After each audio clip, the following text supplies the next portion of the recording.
Yes. Whoa. Live and nationwide. Good morning. Welcome to Grants Pass Center for Spiritual Living. You can turn it down just a little bit. I'm getting a little feedback up here.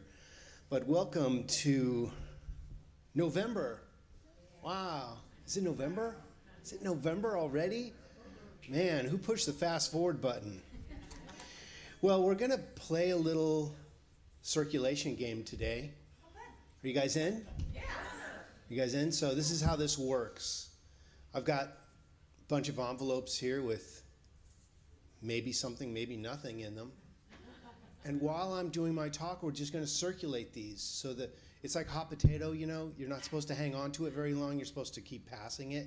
So if you can pass it while you listen, that would be good too. So I'm just going to randomly, give these out so that you can start passing these so that we're mixing up what we do, right? So this is just fun. So yeah, keep them passing around.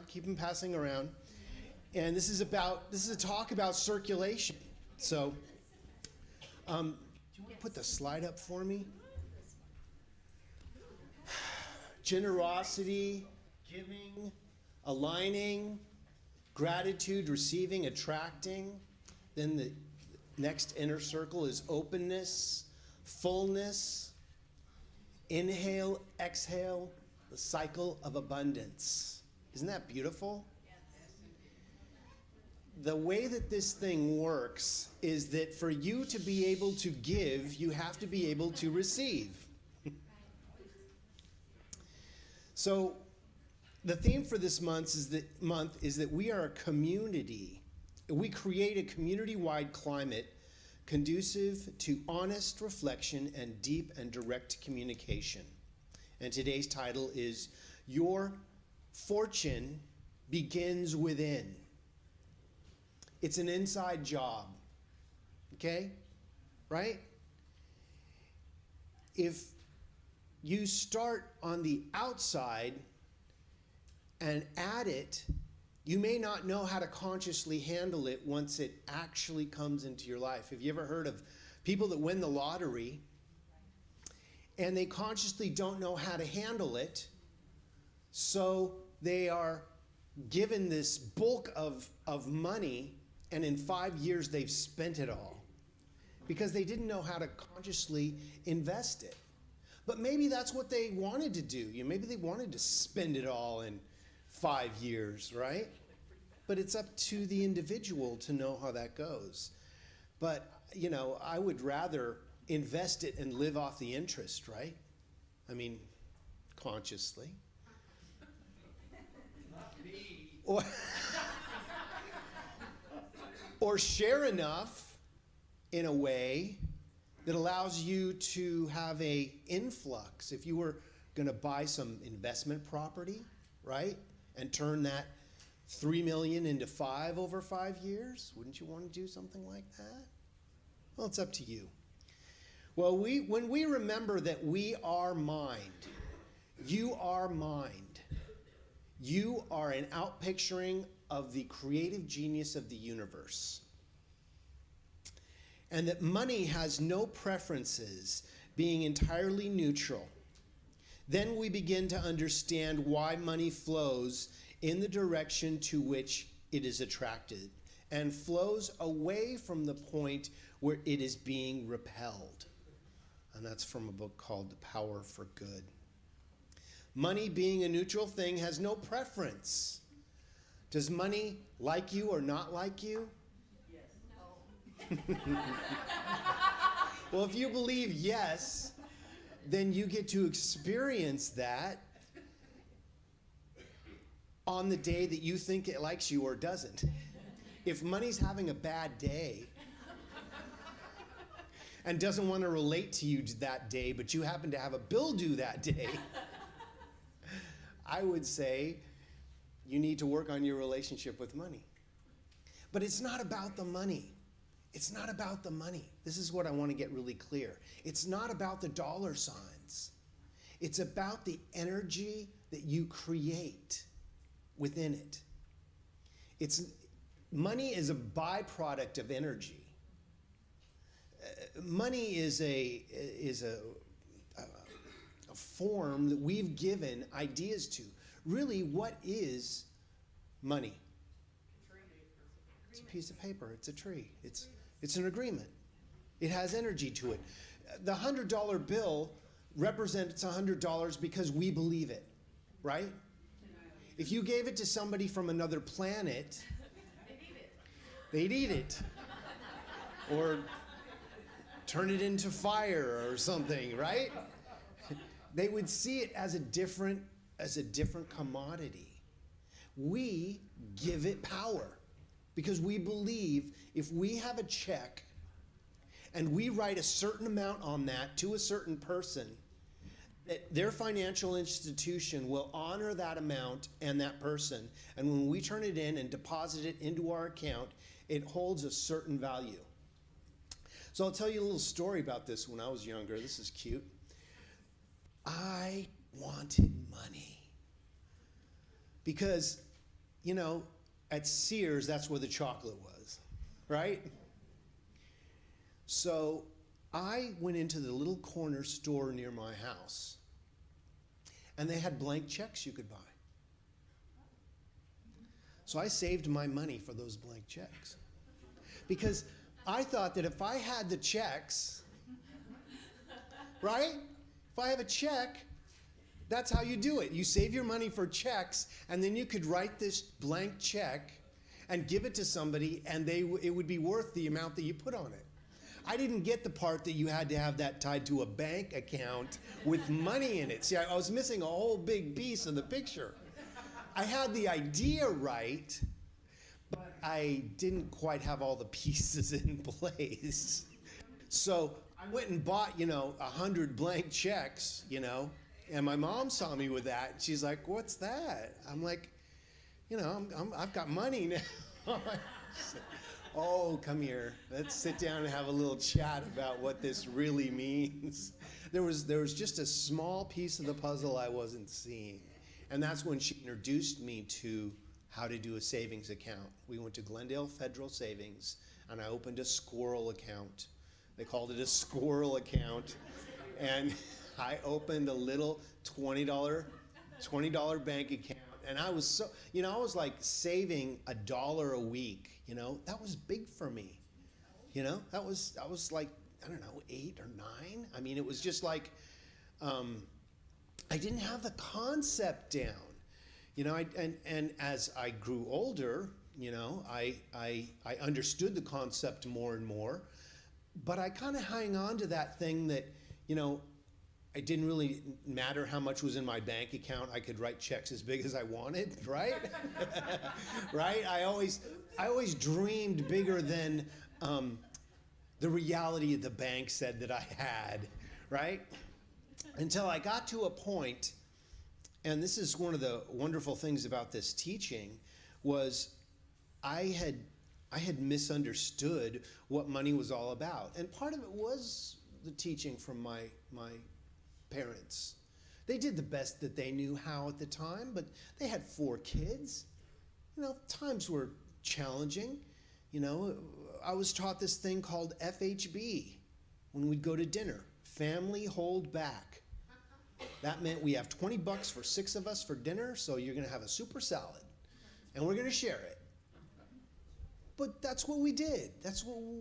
And I took that learning into my adult life and held on to, and didn't always get the things that I wanted because I didn't think I was good enough or had enough, even though I had the money in the bank for it. And I had to do a lot of work around this. And what happens is once you get clear on the energetic of money, it doesn't matter how much you have or don't have. It's how much consciousness you have. It's how much do I feel worthy. And it was explained to me this way. Imagine that you have $1 million in the bank, but you don't know that you do. And you're spending like you have 100. And you're never writing that big check because you don't believe you have enough in the bank and you don't want to bounce a check. So there's only one law which produces sickness or health, prosperity or adversity, in exact correspondence to the prevailing thought pattern. So what is your thought pattern around the energy of money? I've heard it said, hey, what, you guys passing still? What happened to the pass? Okay. It's okay. We'll start the passing in just a second, okay? So it's the thought, it's the energetic behind the money. If you don't feel worthy of money, you may not have that energy attraction. So we all need to kind of wake up a little bit. And it's not about money. Again, it's not about how much you do have in your account or don't have in your account. Although if you're writing checks, it definitely does. Do you feel rich? Do you feel abundant? That's where the consciousness is. So we all need to wake up a little. Your word is all powerful. Have you ever said or heard someone say, well, I have a fixed income. I have a fixed income. Well, who fixed it? Right. Who fixed it? And this isn't to judge, because we all have a fixed income in consciousness, but is it flexible? If somebody says they have a fixed income and they believe that they can only get so much in a month, that if they were to win the lottery, that would break their income, break their fixed income idea, right?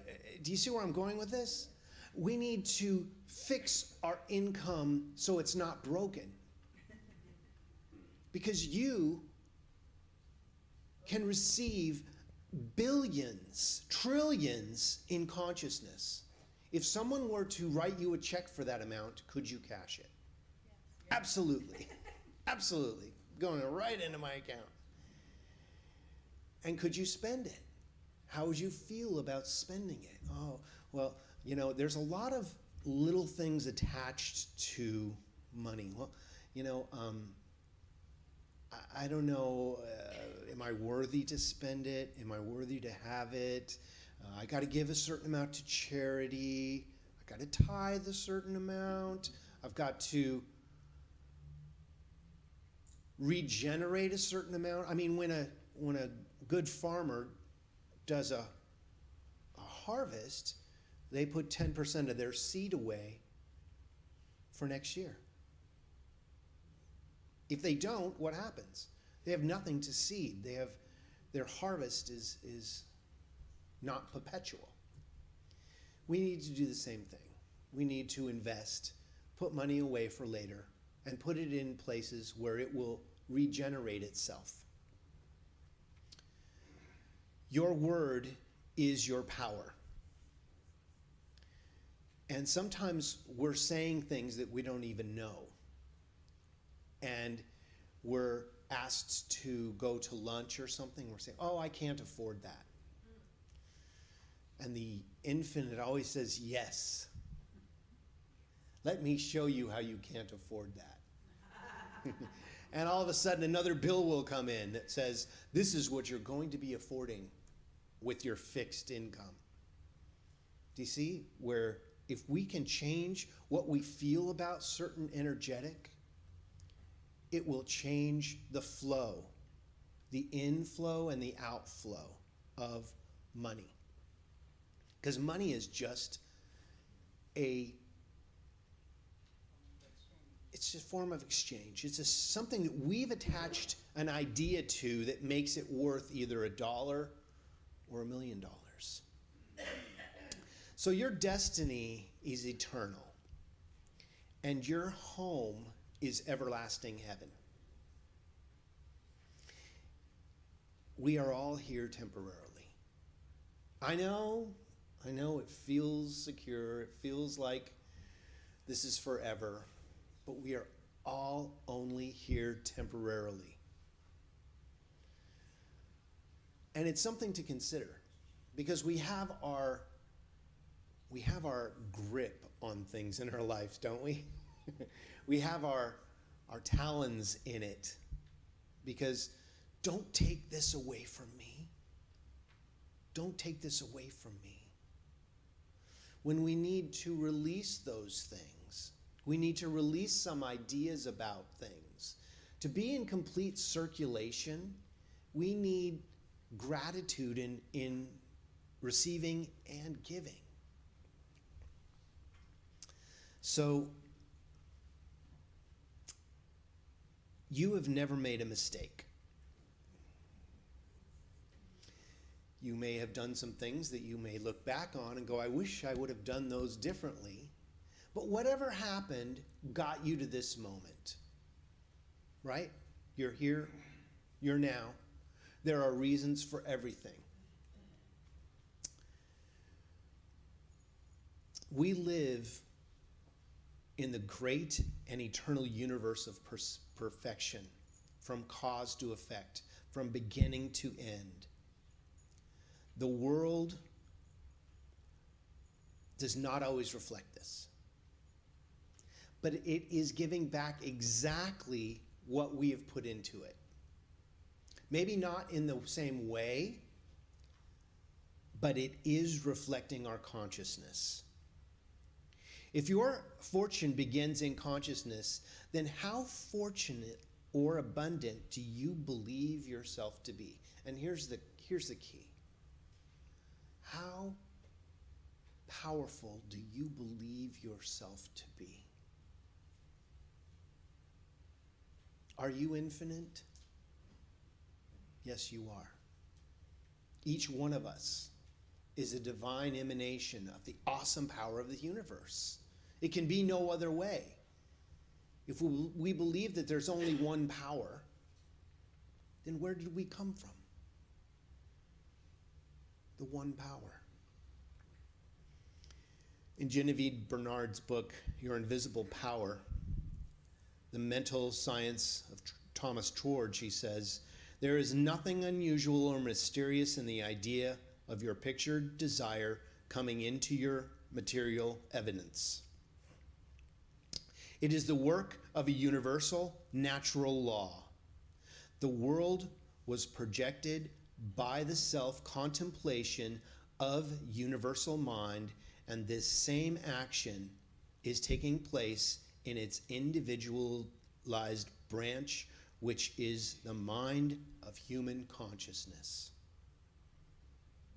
Each one of us is a result of powerful, positive thinking. Do we relate that in our lives? Do we believe in lack and limitation? And this isn't, again, to judge. This is just to check in to see where we're at. What do we believe?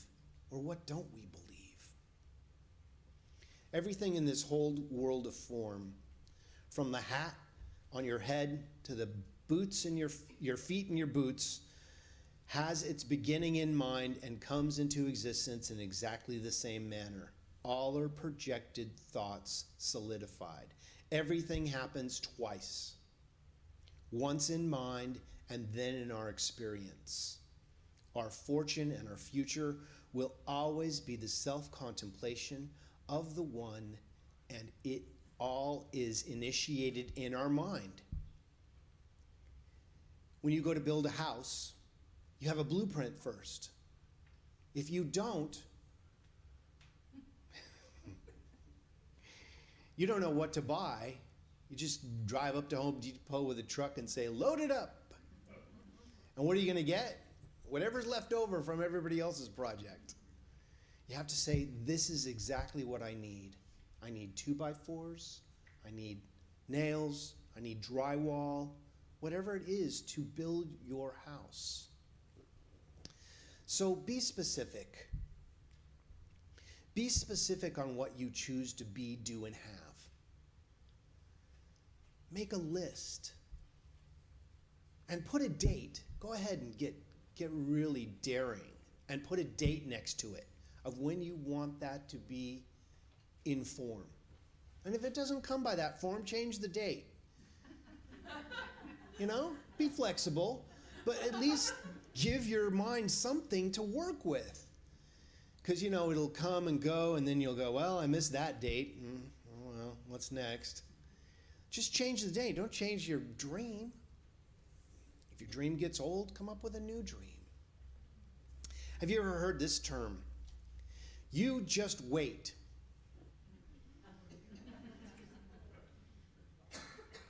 My dad would always say, we'll see, which always meant no way. I figured that out pretty quick. You know, whenever I'd say, oh, I want this, he'd say, oh, we'll see, which would be enough to make me think it might happen, but enough to know that it wasn't going to happen right then. Right? So I'm very careful about just wait. It's a phrase heard quite often when referring to the aging process. It's become an almost automatic response when a young person is sharing a physical or mental condition that someone older doesn't warn them of the pending ailment that awaits as we begin the aging process. Just you wait. You'll see how it is. The past experience of others somehow are passed down and consciously or unconsciously accepted and ultimately acted upon by the innocent recipient. Awaken to the idea that those ideas are seeds planted that will always and in all ways harvest in some way, shape, or form in your future. Our future, our fortunes, and our losses all begin in consciousness. Run when someone starts predicting your future difficulties. So, no matter how much good you're experiencing today, accept greater good for tomorrow. There is always more. Imagine what would happen if we could expect the best and live that it must become part of our experience. Somebody says, how is it going? And you say, better and better. Better and better. Now, sometimes when things aren't going great,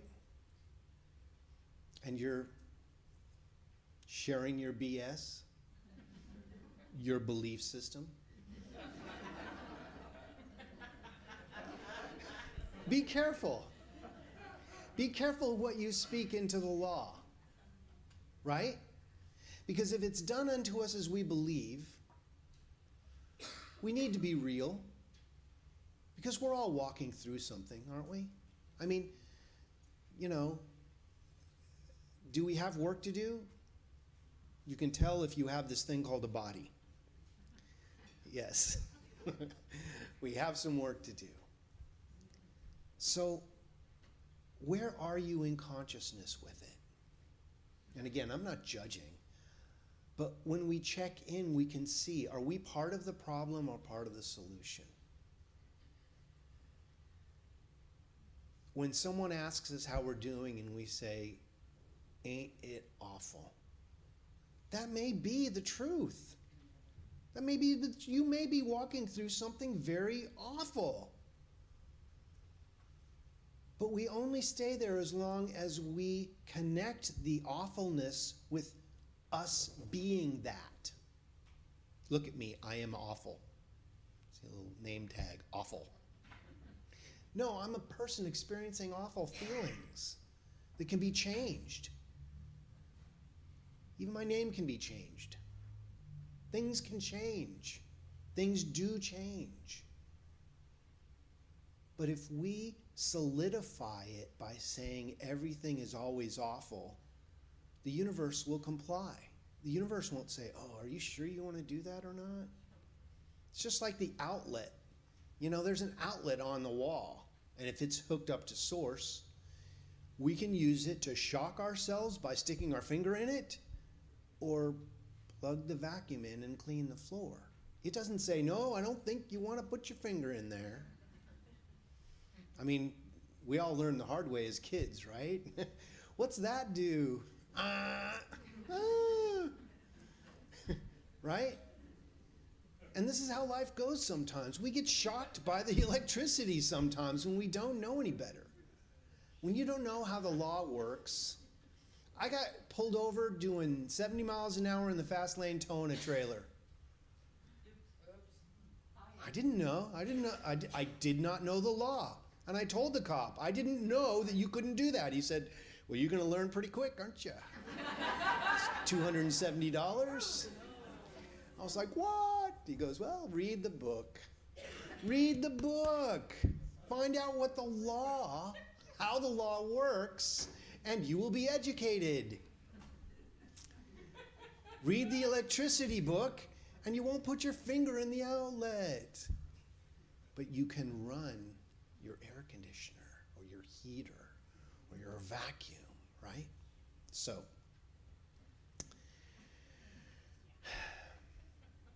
in conclusion, where are the envelopes? Okay. All right, get them going again. Come on, get them going. I want to see some envelope movement here. Because we're almost at the end of my time here. We are not going to keep, unless you want to stay and move envelopes all afternoon. We got to keep these going around, okay? Yeah, don't hold them up to the light. They're bills, actually. They're bills. See, when I say a bill, where are you on in consciousness? Are they a bill for being here today, or is it like a currency bill of money? Nope, you got to keep passing them. Keep passing them. Keep passing them. So, in conclusion, where are you in consciousness? Again, this isn't to judge. This is just so you have a jumping off point. Because if you don't know where you are, don't get more lost.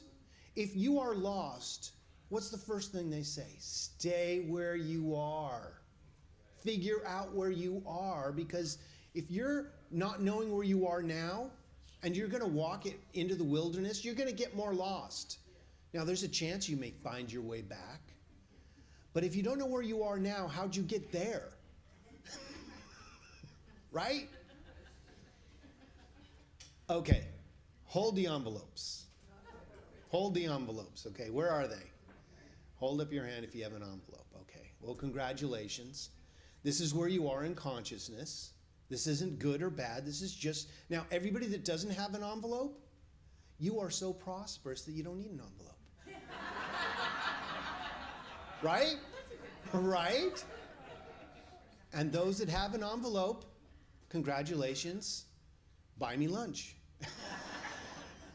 This is just a little fun game on circulation. So it's up to you to invest these, to give them away, to put them in savings, put them in the collection plate, whatever you'd like to do with them, but they're yours. So, in conclusion, I've listened to lies long enough, and they've brought me misery.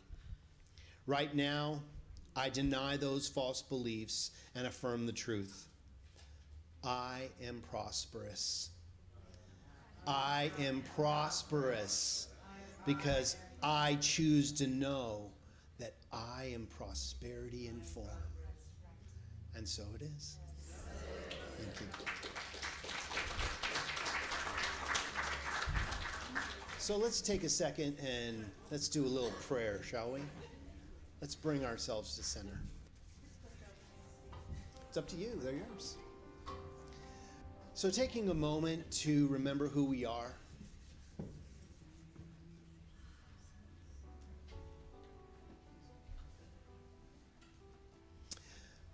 I invite you to bring to the forefront of your consciousness of whatever you believe the infinite is to you.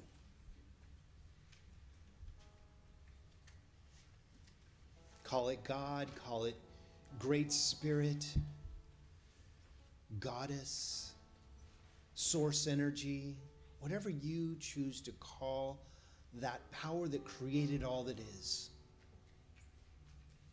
I know that each one of us being an outpicturing of that power is the abundance and the consciousness of God itself made manifest. Each one of us is exactly where we need to be right now, doing exactly what we need to be doing right now. Because if not, we would be somewhere else doing something else.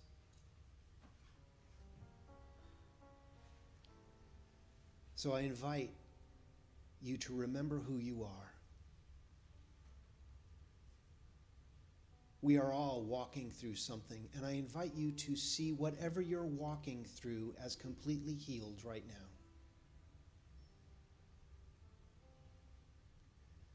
You are the prosperity of the universe made manifest. And in that prosperity, you have been given the greatest gift that life can offer, and it is life itself. So as we take this gift today and we share it with everyone we come in contact with, we know that the love of the universe is happening right now.